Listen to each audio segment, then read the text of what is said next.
Sahabat Kompas TV, kembali lagi di Top 3 News Kompas TV. Kita akan membahas 3 berita terpopuler yang terjadi pada hari ini, Minggu 17 April 2022. Tapi sebelum Edwin mulai satu persatu, jangan lupa subscribe dulu YouTube channel Kompas TV. Sebagai berita yang pertama, sahabat Kompas TV, Misa Hari Raya Paskah di Gereja Katedral berlangsung khusyuk. Misa Paskah di Gereja Katedral diselenggarakan ke dalam 3 sesi dan berlangsung secara daring maupun luring. Selain pengamanan yang ketat, ibadat juga berlangsung dengan menerapkan protokol kesehatan. Antusias umat untuk mengikuti misa terlihat dengan penuhnya pendaftaran. Dari kapasitas yang dibuka, yakni 75% dari kapasitas maksimal. Berlanjut ke berita berikutnya, sahabat Kompas TV, misteri penembakan yang menewaskan petugas Dishub Kota Makassar akhirnya terungkap. Polisi sampai sekarang menangkap Kasatpol PP Makassar dan juga 3 orang lainnya. Kapolrestabes Makassar Kombes Budi Haryanto mengatakan bahwa dalang penembakan adalah Kasatpol PP Kota Makassar, sementara 3 orang lainnya sebagai eksekutor. Motif dari penembakan ini adalah asmara atau cinta segitiga.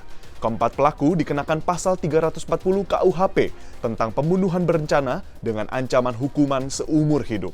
Hari Sabtu tanggal 16 April 2022, kita dari Polrestabes Makassar berhasil mengungkap pelaku sekaligus motif daripada kasus penembakan yang terjadi pada hari Minggu tanggal 3 April yang lalu.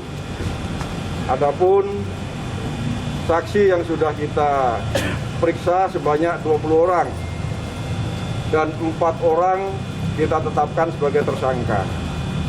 Untuk motif daripada pelaku ini adalah cinta segitiga, ya, motif pribadi. Jadi saya ulangi, tidak ada teror di Kota Makassar ini, tapi ini adalah motif atau masalah pribadi sehingga terjadi penembakan yang terjadi pada hari Minggu tanggal 3 April 2022. Untuk kepastiannya, karena ini barang bukti dan tersangka masih dalam perjalanan, belum bisa kita rilis. Namun kami memberikan keterangan kepada rekan-rekan semua bahwa perkara atau kasus penembakan yang terjadi pada tanggal 3 April itu sudah berhasil kita ungkap dan kita tangkap pelakunya. Dari keempat siapa komandan? Siapa saja ini tersangka? Kenapa? 4 orang yang keempat tersangka, Bang. Kami untuk tersangka kami beri inisial. Yang pertama adalah S. Yang kedua adalah MIA.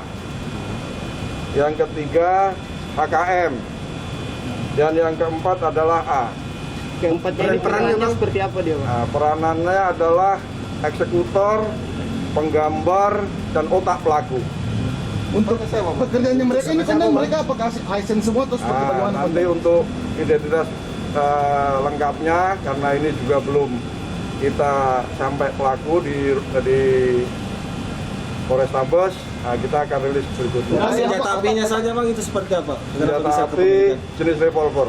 Apa benar ada pelaku ini, Mbak? Salah satu pelaku ini pejabat dari Kota Makassar dan Sementara otak pelaku adalah pejabat daripada Kota Makassar. MIA. Senjata apinya dulu, Bang, soal kepemilikan senjata apinya seperti apa? Senjata api masih kita dalami, ya. jabatan yang pejabat itu apa dan Nanti itu Perolehan senjatanya sendiri, Bang, bagaimana, Bang? masih kita dalami. Kepemilikan senjata apinya dulu, Bang. Itu bagaimana prosedurnya sampai bisa memiliki senjata api seperti itu? Apakah ilegal atau seperti apa? Masih kita dalami untuk kepemilikan senjata. Dari 4 orang ini sudah ada eksekutor, Bang? Sudah. Berapa orang, Bang? Tadi saya sebutkan ada 4, ada otak pelaku. eksekutornya, Bang? Terus yang merencanakan sampai dengan eksekutor. Masing-masing. Eksekutornya ini siapa, Bang? Yang pejabatnya yang inisial apa, dan? Kita kan masih membutuhkan uji balistik tentang senjata itu benar apa tidak. Dapat dari mana senpinya itu, Bang? Ya, senjata itu benar atau tidak yang digunakan pada saat kejadian. Untuk alat bukti, Bang, apa Alat bukti yang jelas kendaraan bermotor yang saat itu digunakan oleh pelaku, senjata api yang perlu kita uji balistik. Jadi yang menembak ini bukan kendaraan bermotor berarti, Bang? Sementara untuk si penembak dalam posisi dia berkendara. Di atas mobil dia atau Roda 4 atau roda 2 ini, Bang? Roda 2 mobil? Oh, roda 2 ya.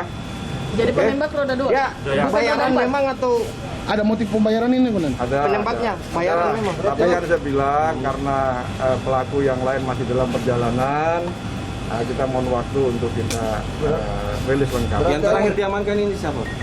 Ya, Yang terakhir ditangkap ini dari para tersangka yang terakhir ditangkap siapa? apa tadi? Ada 4 orang tadi tuh? Iya, ya. Bersamaan semua 4 orang. Bersamaan semua, Bang. Pasal sangkaannya bagaimana, Bang? Kenapa? Pasal sangkaannya yang keempat-empatnya ini. 340 pembunuhan berencana. Ancaman kurungannya, Bang. Ya, seumur hidup atau mati. Apakah ada teman-teman dari pelaku sendiri yang jadi pelaku yang menembak ini? Yang kerjanya sendiri? yang eksekutor itu Ya, nanti kan masih perjalanan ya, paling tidak rekan-rekan sudah paham bahwa peristiwa penembakan yang terjadi tanggal 3 April itu sudah terungkap dan ditangkap pelakunya. Bang, bisa diperjelas Bang, dari 4 ini akan berkembang tersangka lain lagi nggak, Bang? Nah, nanti bisa saja kalau Nah, memang soal dugaan ini Satpol PP yang terlibat, Bang. Soal dugaan. ya belum nanti ya. Statusnya apa yang Satpol PP, Bang? Saksi kah atau sudah tersangka, Bang? Kapan? Yang statusnya ini yang Satpol Satpol PP, Bang. Apakah sudah saksi atau tersangka, Bang? kan sudah rame bang. Sudah tersangka. Sudah tersangka yang Satpol PP ini, Bang. Sebagai berita yang terakhir, sahabat Kompas TV, kebakaran di Samarinda, Kalimantan Timur diakibatkan oleh mobil yang menabrak rumah. Akibat kebakaran ini, satu keluarga meninggal dunia. Setelah 2 jam, petugas pemadam kebakaran memadamkan api. Petugas menemukan satu keluarga meninggal dunia. Diduga korban terjebak di dalam saat kebakaran terjadi. Saat ini, polisi masih menyelidiki peristiwa kebakaran tersebut dan menelusuri pemilik mobil yang menabrak rumah tersebut. Kini, 7 korban dibawa ke RSUD Awe Syahrani untuk diautopsi. Keluarga juga masih menunggu hasil visum sebelum dibawa ke Wajo, Sulawesi Selatan untuk dimakamkan. Pukul 4:50 membakar satu buah ruko. Asal api berasal dari mobil double kabin yang menabrak ruko yang berisi penjualan bensin hingga terbakar, menyebabkan sekitar untuk sementara 8 orang korban, 6 orang meninggal dunia, 2 orang yang masih selamat namun keadaan kritis. Ini ruko Pak ya? Ruko. Memang dalam posisi buka tadi Pak ya? Sudah buka? Ya, rukonya tidak buka, cuman suaminya selamat. Ya. Satu orang berarti selamat Pak? Satu orang selamat. Sahabat Kompas TV, itulah dia 3 berita terpopuler yang terjadi pada hari ini. Saya Edwin Chan, pamit undur diri dan mewakili Kompas TV mengucapkan selamat Hari Paskah bagi Anda yang merayakan. Yang terakhir, jaga terus protokol kesehatannya dan jaga kesehatan Anda semua. Sampai jumpa.